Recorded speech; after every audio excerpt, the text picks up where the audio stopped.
الأسلحة مزعجة وتحتاج إلى مهارة وستملأ المكان بالفوضى.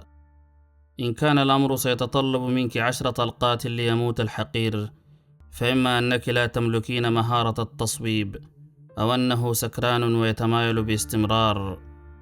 من مقال لكاتبة مغمورة.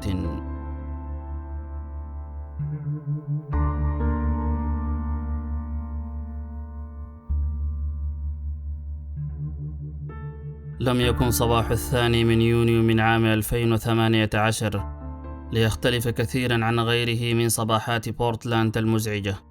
استيقظ الكثيرون وتحركوا باتجاه أعمالهم، وضجت الشوارع بالمشاة والسيارات والقطارات السريعة.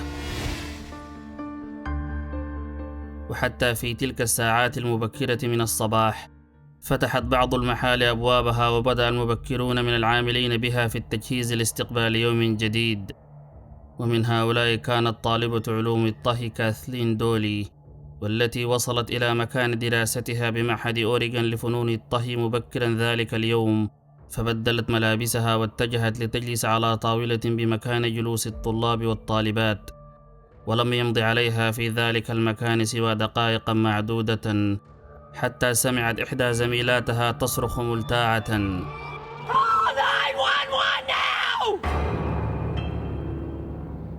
شكت الطالبة فيما سمعته، فسألت زميلتها عما إذا كانت متأكدة، فأجابتها بذات النبرة أن هناك جثة في المكان.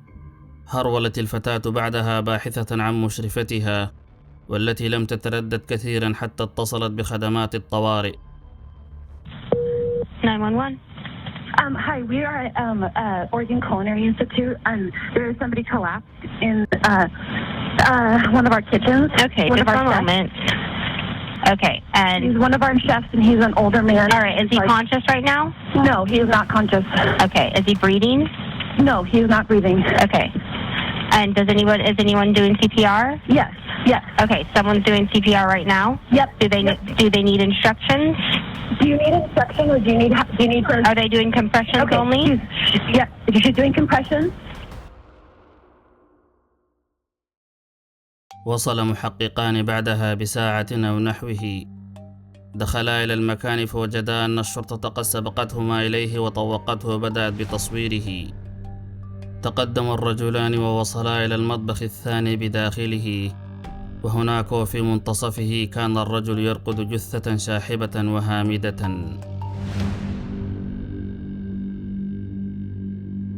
My name is Daniel Bروفي.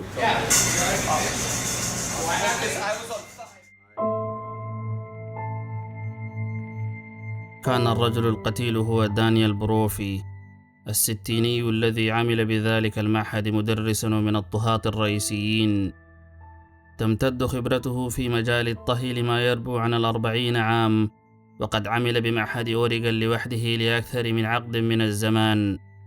3 months of washing dishes in Kansas City led to the premier position of graveyard shift in a 24-hour restaurant. على الرغم من أنه كان رجل صعب المراس، إلا أنهم أجمعوا على أنه كان طيبا ومتفان في عمله. Good guy. He's just a really good guy. He's the type of guy that if you were going to go in and rob him, he would sit you down, give you his wallet, make you breakfast, and then talk you out of a life of crime. كان دانيال بروفي خبيرا بالمناحل والنباتات الغابية، وخاصة الفطريات، والتي كان يتخصص فيها ويعشقها. Well, the mushroom that we're hoping to find are chanterelles. That is the most common edible wild mushroom picked in Oregon. كانت عملية التحقيق صعبة من بدايتها، ومما زاد من صعوبتها أن المكان لم يكن مزود بكاميرات المراقبة.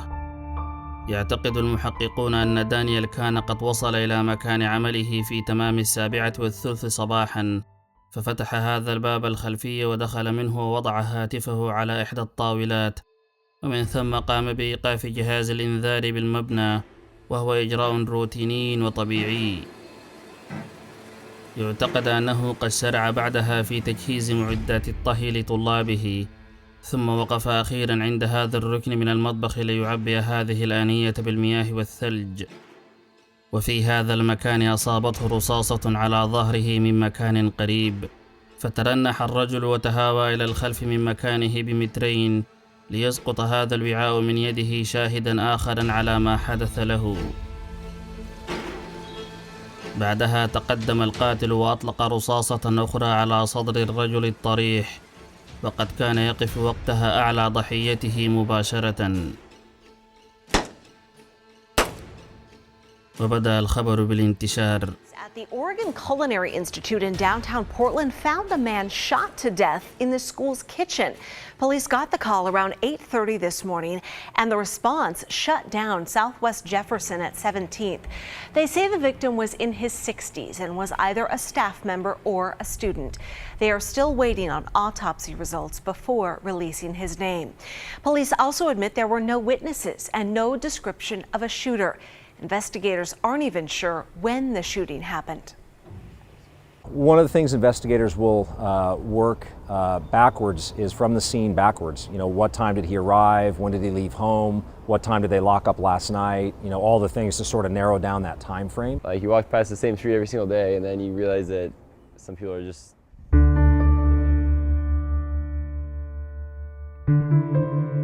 في حوالي 10 من صباح ذلك اليوم وصلت الأخبار لابنه ناثانيال.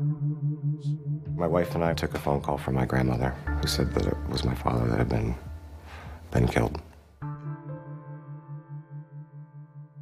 ثم بعدها بحوالي نصف ساعة وصلت زوجته نانسي بروفي إلى مكان مقتله، فاصطحبها رجال الشرطة ورافقوها إلى الداخل تسندها أذرعتهم. أخبرت نانسي المحققين أنه وكعادته استيقظ دانيال مبكرا ذلك اليوم وغادر إلى مكان عمله في حوالي 7:10، وكانت هي لا تزال في سريرها عندما سمعت سيارته تتحرك مبتعدة. تقول أنها قد انشغلت بعدها ببعض أعمالها، وبقيت هناك حتى اتصل بها أحد المحققين قبيل 10 ليطلب منها القدوم إلى معهد أوريغون حيث يعمل زوجها، وقد أدركت أن أمرا خطيرا قد وقع له عندما استقبلتها نظراته الحزينة المشفقة. Dan is your husband, is that correct? So, I just want to let you know that we believe it's Dan that's been killed. Okay? Yeah, I kind of got that when everybody gave me the sad sack look. Yeah. All I could think about is, oh my God. You gotta take one step at a time, okay? I know. I'm sorry. Just take it slow, and you know, there's nothing you can. There's not a lot of things you can do right now. Your mind's going 1,000,000 miles per hour. You wanted pause. Here's the terrible thing. Okay? Even if you find who shot him, he's not going to bring him back. And I want him back. That's the part I want. I don't care about who shot him. I just want him back. I don't want him dead. طلب المحققون من نانسي أن تعود لبيتها. أوصلها رجال الشرطة إلى هناك وطمأنوها أن التحقيقات تجري على قدم وساق، ووعدوها بأنهم لابد سيتوصلون إلى من فعل ذلك بزوجها.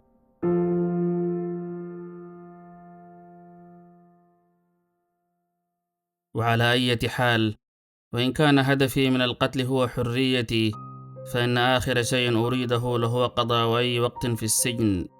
وللتاريخ أقولها: لا أحب هذا النوع من البذلات، والبرتقالي ليس هو لوني المفضل. من مقال لكاتبة مغمورة. I'm always looking to learn new ingredients, new techniques, new cuisines, and that keeps it interesting for me. You can see how it needs a little something. Yeah. I mean, you walk by.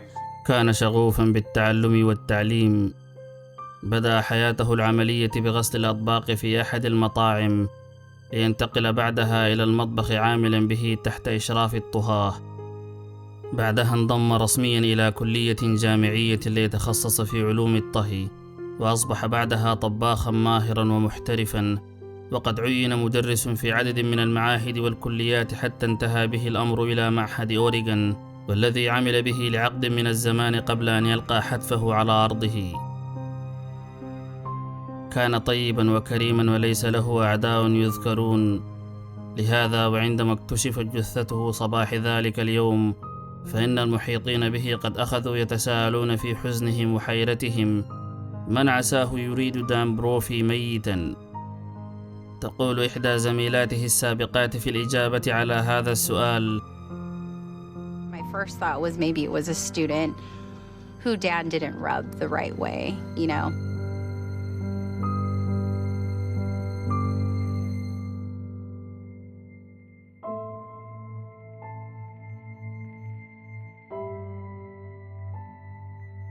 صحيح أن كل من عرفه قد شهد بطيبته، إلا أن الذين يقابلونه لأول مرة سيظنون أنه يكرههم، وذلك لطريقته الخاصة في التعامل والمزاح. Like, when I first met him, I didn't think he liked me. And I would always go to Nancy and ask him, you know, what the heck is his problem? Like, does he not like me? She's like, no, that's just Dan. بدأت تحقيقات الشرطة بالتعرف أكثر على الرجل القتيل. ولد دانيال بروفي وترعرع بولاية داكوتا الشمالية، وهناك التقى بزوجته الأولى والتي أنجب منها ابنه الوحيد ناثانيال، لكن علاقتهما لم تستمر طويلا فانفصلا لترتبط زوجته برجل آخر بعده. ثم وفي بداية التسعينيات التقى بزوجته الثانية نانسي بروفي، والتي كانت مطلقة بدورها وتدرس بكلية الطهي التي يعمل بها، فتطورت علاقتهما سريعا وتزوجا بعد أن تخرجت مباشرة. كان واضح للجميع أن الزوجان يحبان بعضهما بعضا، وكانت حياتهما تسير بهدوء من نجاح إلى آخر. أنشأت نانسي شركة للتموين والخدمات، لكنها أغلقتها بعد أن شق عليها العمل بها، لتؤسس بعدها شركة للضمان والتأمينات، والتي ظلت تعمل بها حتى اكتشف شغفها الحقيقي: كتابة الروايات. وعلى مدار السنين نشرت نانسي عددا من الأعمال التي تدور أحداثها حول الجنود، ولا يزعم أحد أنها قد لاقت رواجا أو نجاحا باهرا. مع ذلك، ولأن الكتابة هي حبها الأكيد، فإن نانسي لم تتوقف عن التأليف والنشر أبدا، ذلك برغم السوق الكاسد والربح الزهيد. لنانسي كتبها وكتاباتها، ولدانيال طلابه ووصفاته ومزارع نحله. Spray some sugar syrup on the screen area to feed the bees.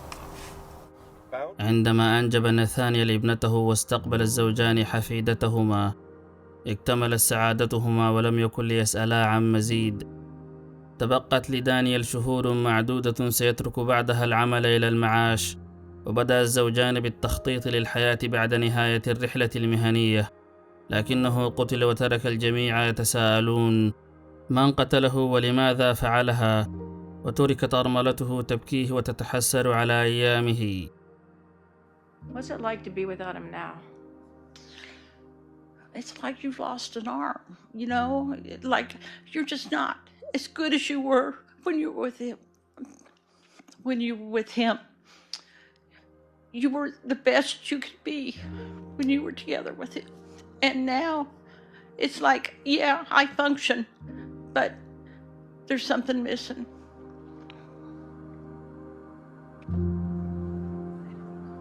بعد يومين من مقتل دانيال بروفي، تجمع أصدقاؤه ومعارفه في المعهد الذي كان يعمل به، فتحدثوا عنه وأوقدوا الشموع لأجله، وكان زوجته حضورا بينهم.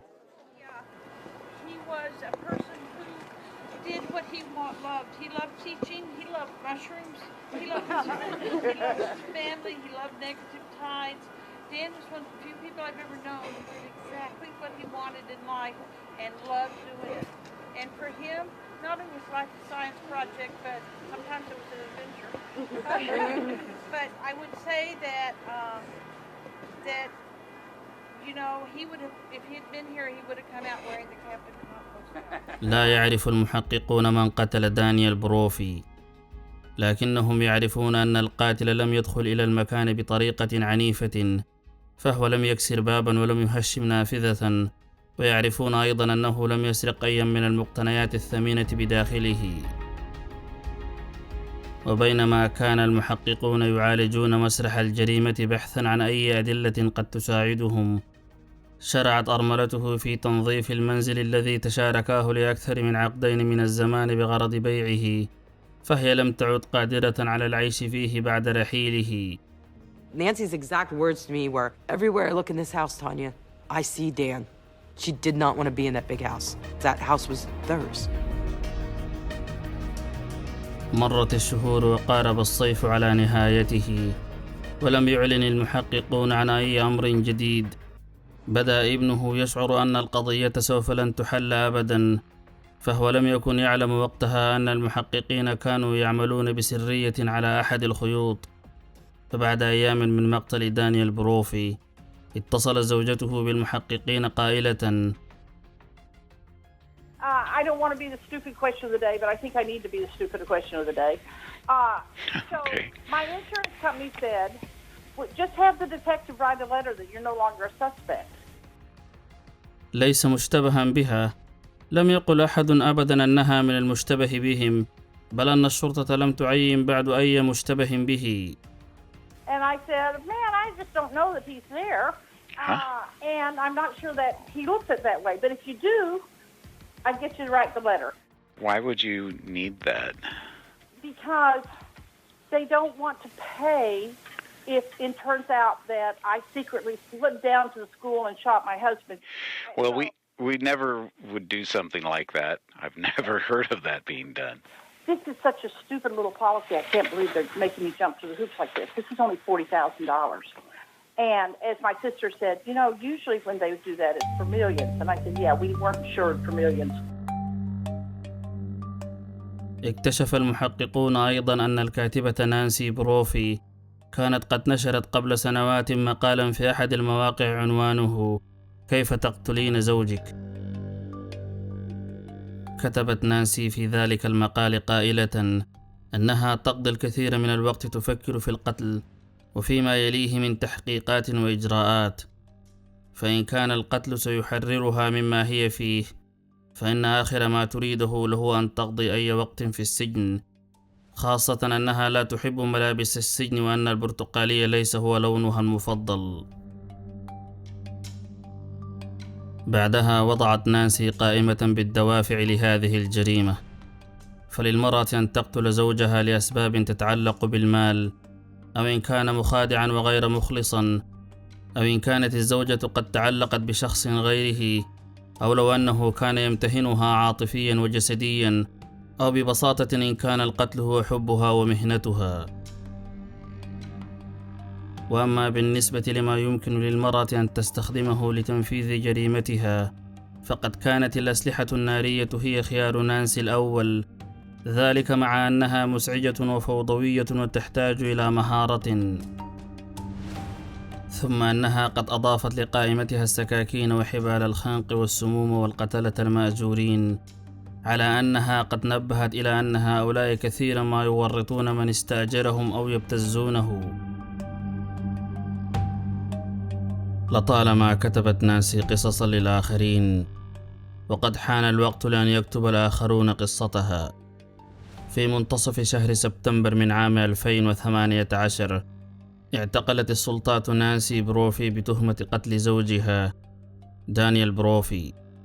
As 68-year-old Nancy Crampton Brophy faced a judge, she flashed a quick smile, but otherwise remained expressionless. The same look she had last June at a vigil for her late husband.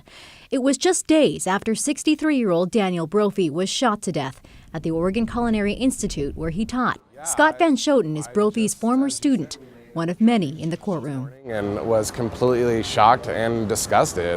It just amazes me that somebody, especially somebody that's been with him for as long as she had been with him, could just do something so cold-hearted. I can't imagine. I just don't think she's capable. Tanya Medlin has known Nancy for 30 years and Daniel for 20. She says despite Nancy's stoic exterior, she's grief-stricken. She's been a mess. Me, my kitchen crew, our friends, family, her family, people have been there nonstop since he died, helping her. But who exactly is Nancy Crampton Brophy? She was smart, funny, interesting. من الأيام الأولى لعملها على هذه القضية، توصلت هيئة الاتهام للمقال الذي كتبته نانسي بروفي، لكن القاضي أمر بإبعاده عن الجلسات وعدم عرضه على هيئة المحلفين. Before we bring in the jury, I did want to rule on a motion that I took under advisement on Friday. I heard several motions that day, but the one that I had not ruled on concerned a blog post that the defendant wrote 11 years ago called How to Murder Your Husband. And we had heard testimony that the blog post had been written for a writer's workshop. Now, defense moved to exclude the blog post, and having fully considered the matter, I am going to grant the defense motion to the extent that the evidence is potentially admissible under Oregon Evidence Code 4043 as relevant for a non-propensity purpose to show the defendant's knowledge.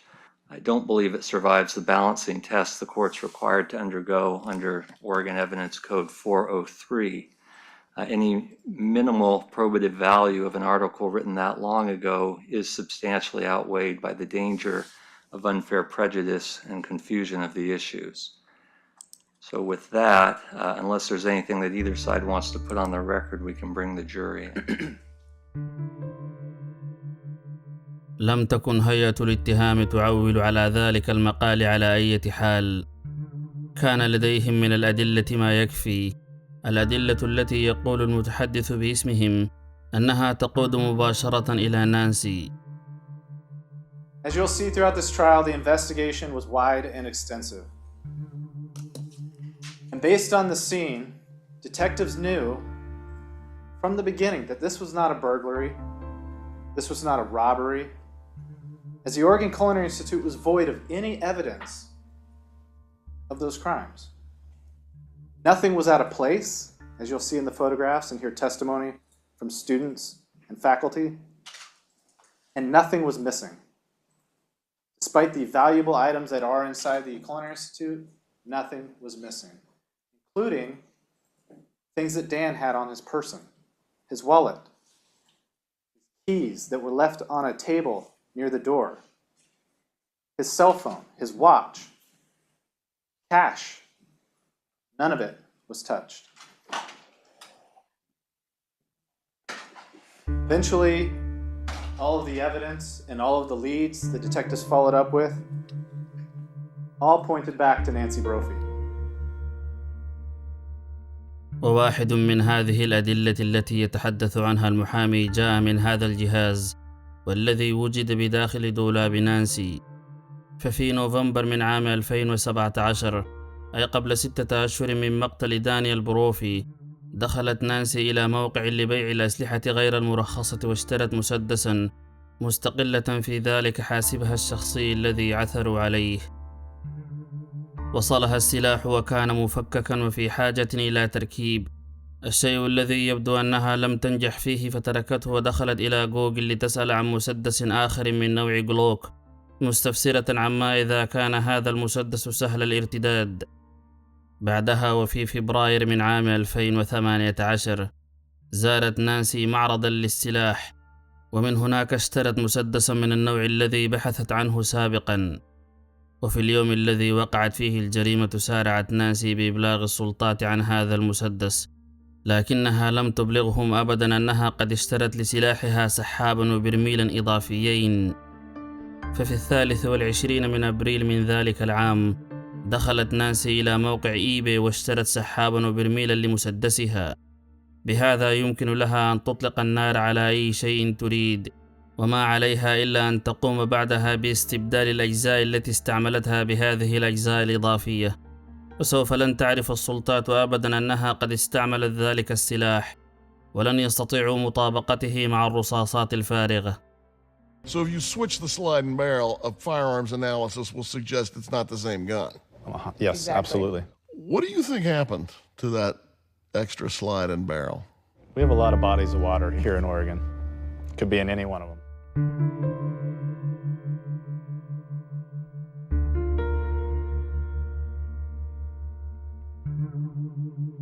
عندما سألها محامي الاتهام في المحكمة عن لماذا اشترت تلك القطع الإضافية، أجابت نانسي بأنها اشترتها لأنها كانت تكتب قصة، وأنها كانت في حاجة لأن ترى القطع أمامها لتلهمها. Your attorney seemed to indicate that you happened upon the eBay sliding barrel. Yes? Just a pop-up ad. No, it wasn't a pop-up ad. That's what she said. Well, if that's what she said, then I probably said that to her at one point or another, but it wasn't something that, the sliding barrel was a,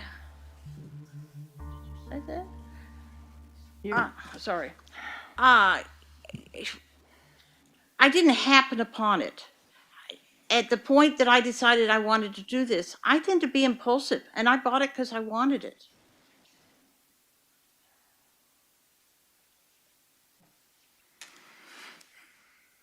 وعندما سألها عن مكان تلك القطع قائلا: Where is it?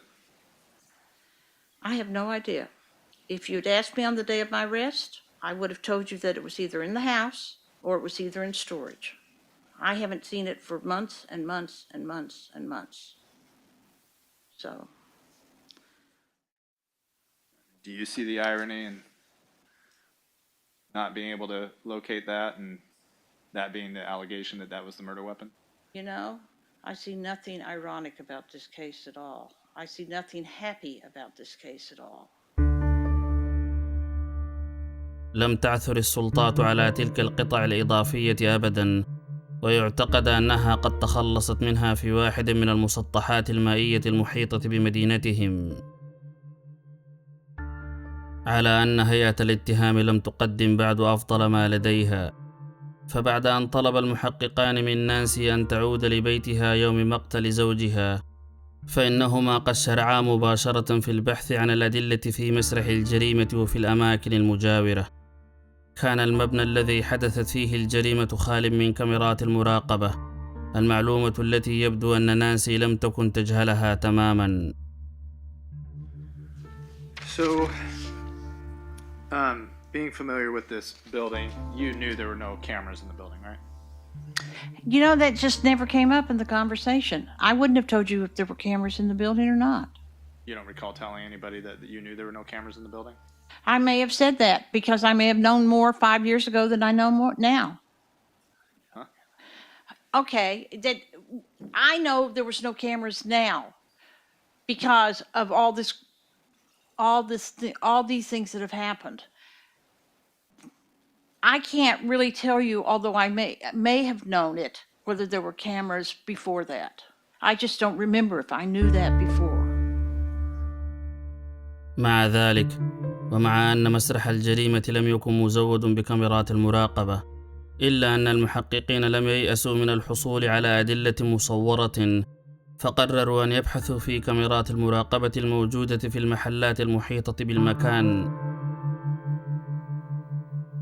كانت نانسي قد ذكرت أثناء استجوابها الأولي أنها لم تغادر بيتها أبدا صباح يوم الجريمة، لكن عندما طالع المحققون المقاطع التي التقطتها كاميرات المراقبة الموجودة في محل لبيع البيتزا، فإنهم قد لاحظوا هذه السيارة التي تمر بجوار مسرح الجريمة وعند وقت وقوعها، وقد اكتشفوا أنها تتطابق تماما مع سيارة نانسي بروفي. قاموا بإرسال فرد منهم لتصوير سيارتها عن كثب، وقد تأكد لهم بالفعل أن السيارة التي شوهدت تعود إليها. وبمراجعة المزيد من المقاطع التي التقطتها كاميرات المراقبة المجاورة، توصلوا إلى مزيد من الأدلة المصورة التي تظهر فيها سيارتها.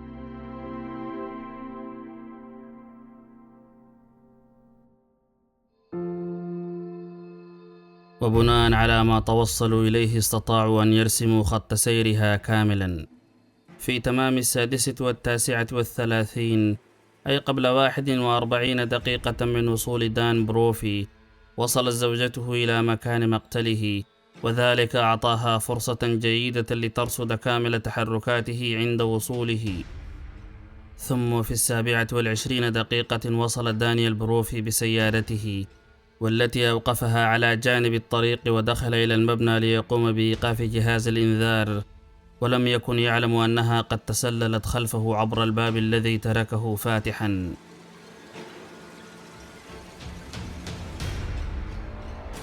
في تمام 27:29، أي بعد 7 دقائق من دخول دانيال بروفي إلى مكان عمله، رصدت سيارة زوجته مرة أخرى وهي في طريقها باتجاه منزلها.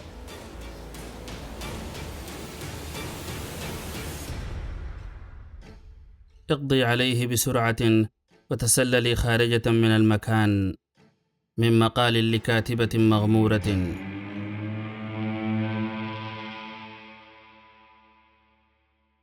عندما وجهت نانسي بحقيقة أنها قد كذبت عندما زعمت أنها لم تغادر المنزل صباحها، وبحقيقة أن سيارتها قد رصدت ذاهبة إلى مكان الجريمة وعائدة منه إلى بيتها، فإنها قد تراجعت عن أقوالها لتقول أنها قد تذكرت أنها كانت قد خرجت لتحضر قهوة، وأنها انتهت تقود سيارتها في الشوارع بلا هدف ولا اتجاه حتى مرت من أمام المكان الذي يعمل به زوجها، وأنها لا تذكر من تلك الساعة شيئا سوى أنها كانت تقف بسيارتها في مكان ما فضايقها عامل كان يتمشى بالجوار، فغادرت لتعود إلى منزلها وتدخل إلى سريرها لتبدأ بالكتابة، ذلك حتى اتصلت بها والدة زوجها لتسألها عن ابنها، فشرعت بالاتصال به لكنه لم يستجيب.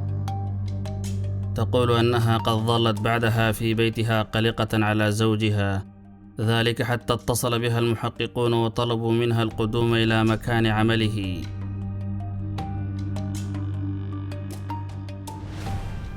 So that morning you wake up, you get dressed, you go downstairs, you leave, you don't have any recollection as to where you went. No. And you don't know how long you were gone.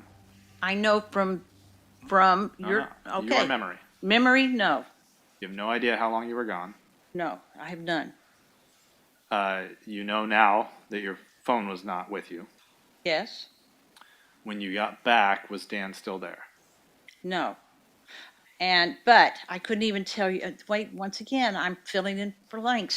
I don't know that Dan was there or not there. What I remember is that I was sitting in bed writing when Maxine called. There's a huge little blank in there. I know you jumped ahead with your lawyer.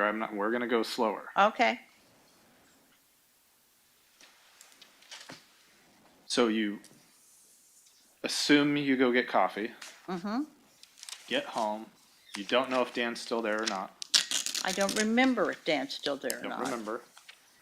You do remember some point you're back in bed. Yes, because Maxine called and I was in bed writing. And what time was that? I don't remember that either. Maxine called, what, 9:30, 10 o'clock, somewhere in there? Sure. You remember that? I remember Maxine calling. And you remember what she told you? I do. You remember how you responded? Yes. And then you remember calling Dan? Yes. You remember trying to text Dan? Yes. You remember him not answering or responding to your text? I do. You then called Maxine Borgerding back. Right. You remember that conversation? Right. You got off the phone with her. You called Karen Brophy. Right. You remember that conversation? I do. You remember after that you got dressed? Yes. Well, yes. You got your phone? Grabbed all my stuff. Got your stuff. So, yesterday, you stated that you remembered a time being in that area, and you were riding. There was a white van. There was a man going back and forth between the white van and some other location. You assumed that he was working on the van. It was distracting to you, and that you decided to leave. Do you remember that? Is that accurate? Yeah. Okay. Your attorney then asked you if that was on June 2nd. And I said I did not know. Right. So if you do not know, you have no memory of driving around downtown on the morning of June 2nd, how can you sit here today and say that I was driving around writing? Because if I was down there, that's what I was doing. And you're right, I stand corrected that I should have answered the question differently and said, I don't know. But I do know, based upon the timestamps, that I was down there an hour before Dan died. And that I was only down there for 6 minutes or less from the time that he signed into the building Right. until you see me again leaving the area. Right. That 6 minutes, you just happened to be in front of the Culinary Institute during that time. No, I wasn't. Did you see the video where you can see your van turning off of 17th onto Jefferson at 7:28 a.m.? I did see that, but that doesn't mean I was in front of the Culinary Institute. That means I would have come up from another street to have gotten there. But you're not seen on any other cameras until that moment. But as you all testified, if there's a train, you can't see when people cross Madison. So I could have been, and what I actually think I was, if this is having thought about it for a while, is in another parking lot off Madison at that point. So I can say at 7:28, I definitely turned the van and was driving there, and we all saw it. But I have no idea, and I know I wasn't parked in front of the building, so what I would have been is riding someplace else and coming around. Now, I'm doing this based upon putting stuff back together, not based upon actual memory. Right? You said you know that you wouldn't have been parked in front of the building, but how would you know that? Because I would have gone inside. Because I would have said, "Hi, Dan, how are you?" Because when Dan came out of the building, he would have said, "Hey, Nancy, how are you?" You know, we're not foreigners. We know each other. How do you know you didn't go in the building? I know I didn't go in the building because I didn't kill Dan. You know, I know that for a fact. If you have no memory, how do you know you didn't go in the building? You know, I'm reconstructing this, but I'm reconstructing this based upon what I know in my heart. And what I know in my heart is the reason why I have no memory is because I was stunned by the fact Dan was dead. And I wouldn't have been stunned if I'd been in the building and shot him. I didn't suggest that you did go in to shoot him. What I'm suggesting and asking is, did you just go in the building? And how would you know if you didn't? I agree that, but he wasn't part of my focus that morning. My focus was on my story and getting it out and getting it done, you know. And Dan is at work. You know, your wife doesn't drop in to see you at work just because she's driving by. You know, she assumes you're working. I assume Dan is working. You did it 2 weeks prior. I did it for a specific purpose, which was to go to the bathroom. Right. So, Ms. Brophy, would you agree that it's possible that you went into the OCI on the morning of June 2nd to use the bathroom? No, I wouldn't. Impossible. I would say it was impossible. Even though you have no memory of it? Even though I have no memory of it.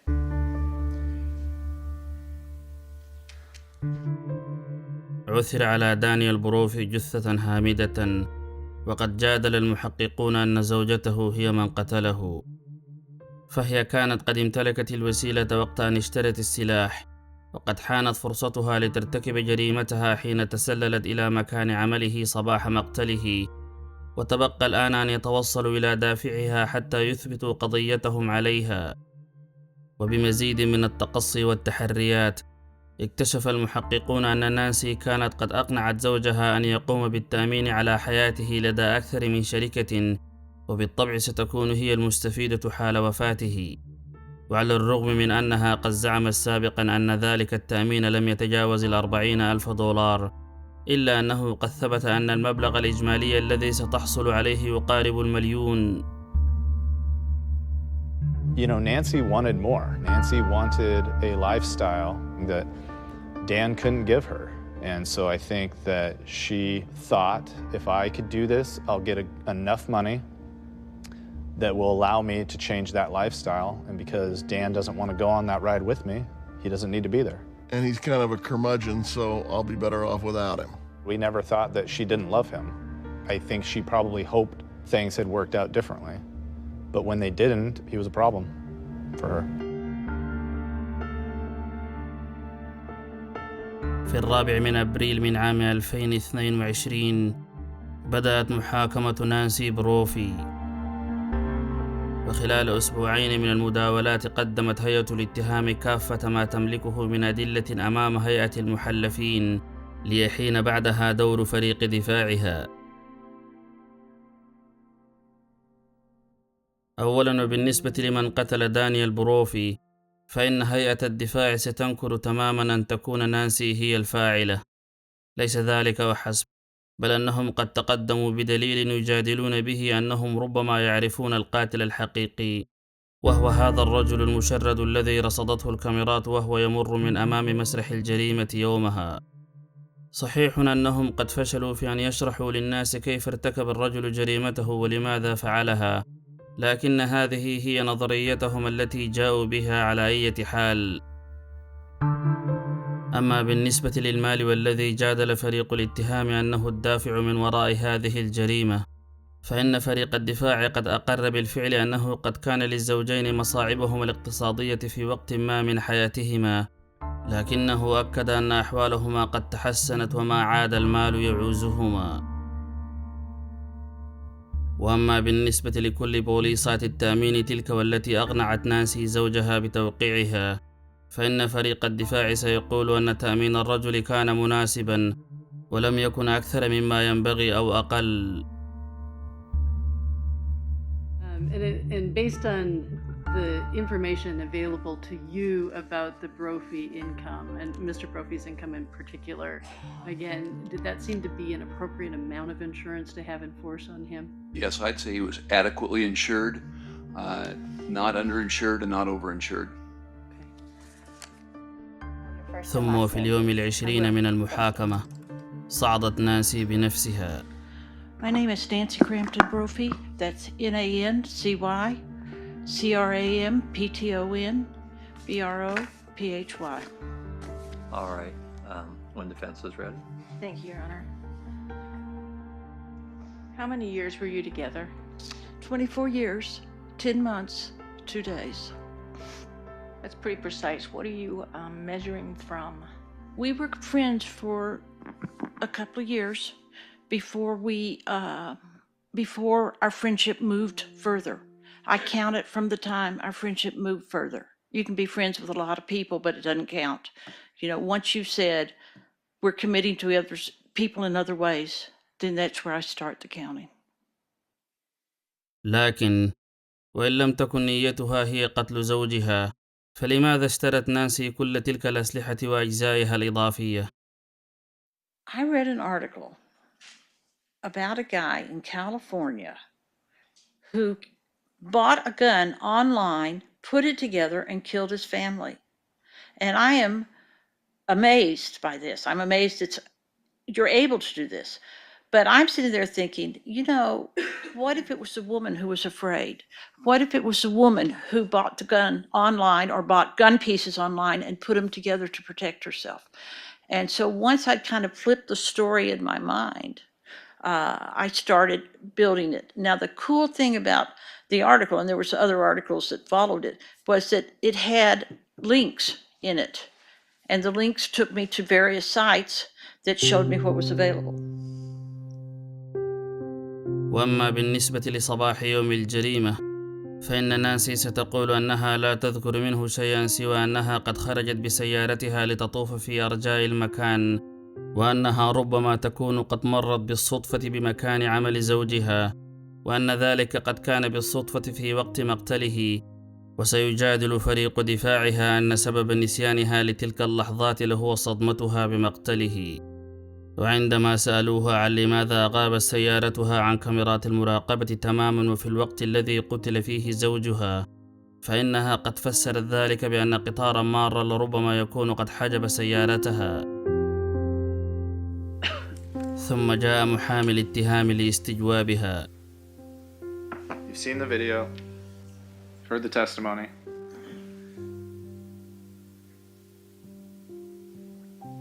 You would agree that the critical moments that you've been asked about, your responses has been you don't remember.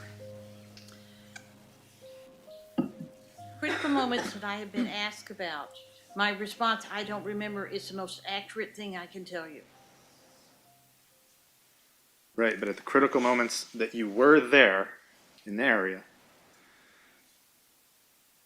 at the same time that someone happens to be shooting your husband within a 6-minute window with the exact type of gun that you own and is now mysteriously missing?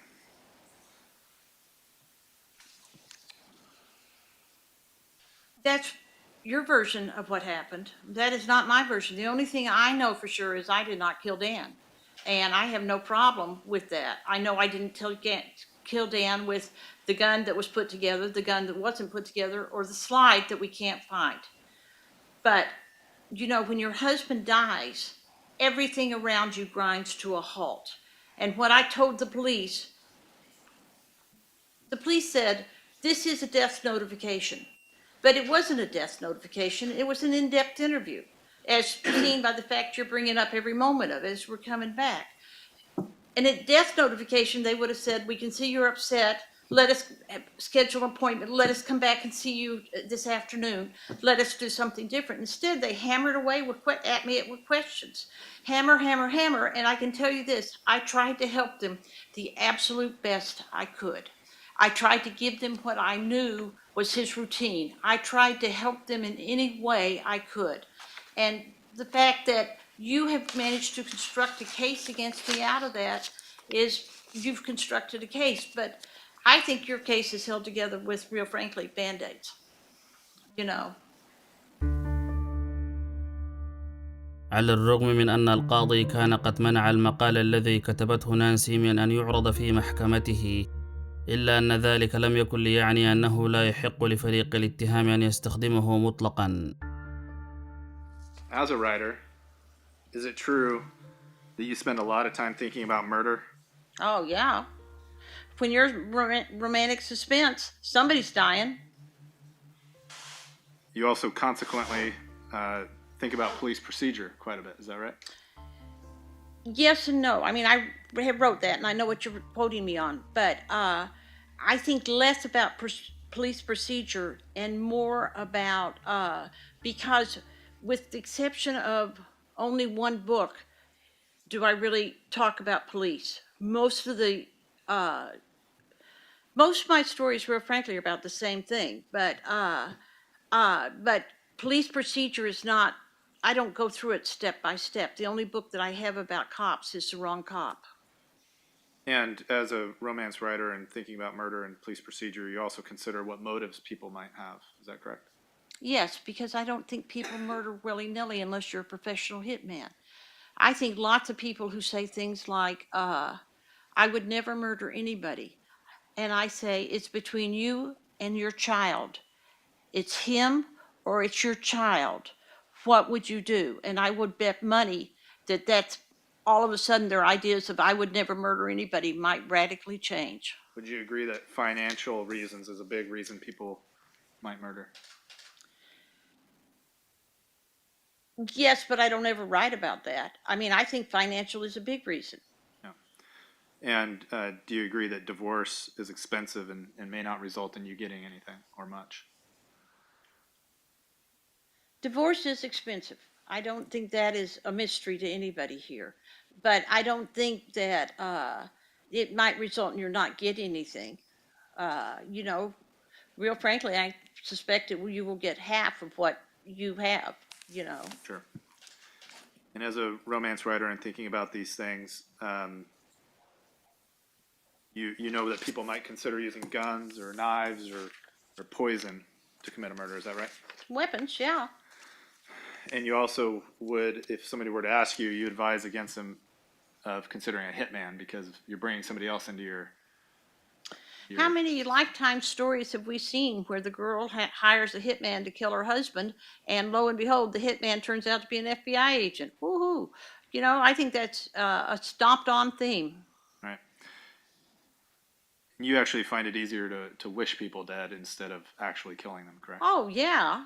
I mean, it's so much easier to say than to actually do anything, because by the time you're over being annoyed at them, you're over being thinking they, you know, need to have bodily harm. My last question to you, Ms. Brophy, is if there's one thing that you know about murder, is it that anyone is capable of doing it? I absolutely believe that. And I believe that because, once again, if it's your child or the person لم in front of تكن you, هيئة المحلفين في حاجة لأن تسمع للمزيد. في 13 من يونيو من عام 2022 وبعد شهر من جلسات الاستماع و8 ساعات من المداولات وجدت هيئة المحلفين نانسي بروفي مذنبة. All right, if we can have Mrs. Brophy rise. It says, we, the jury, duly impaneled and sworn in the above entitled cause, do find our verdicts upon the counts submitted to us as follows. Count 1, murder in the second degree, guilty. And then with regards to the two حكم عليها القاضي بالسجن مدى الحياة على أن تكون مستحقة للإطلاق المشروط بعد ربع قرن من الزمان، وستكون المرأة وقتها في 92 من عمرها. Mrs. Brophy, if you can rise for sentencing. In Oregon, for the crime of murder in the second degree, the sentence is a life sentence. I'll order that you be considered for parole after 25 years. And we'll leave open restitution. يقول ابنه نثانيال. Has definitely brought some modicum of closure. There was certainly a time where we were concerned if she was acquitted that there would be a very real threat to the safety of our family. That relief is priceless.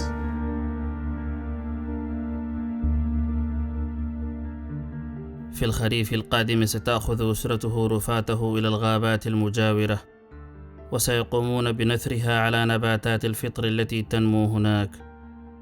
ذلك كان هو ما سيريده دانيال بروفي. إلى هنا تنتهي حلقتنا لهذا اليوم.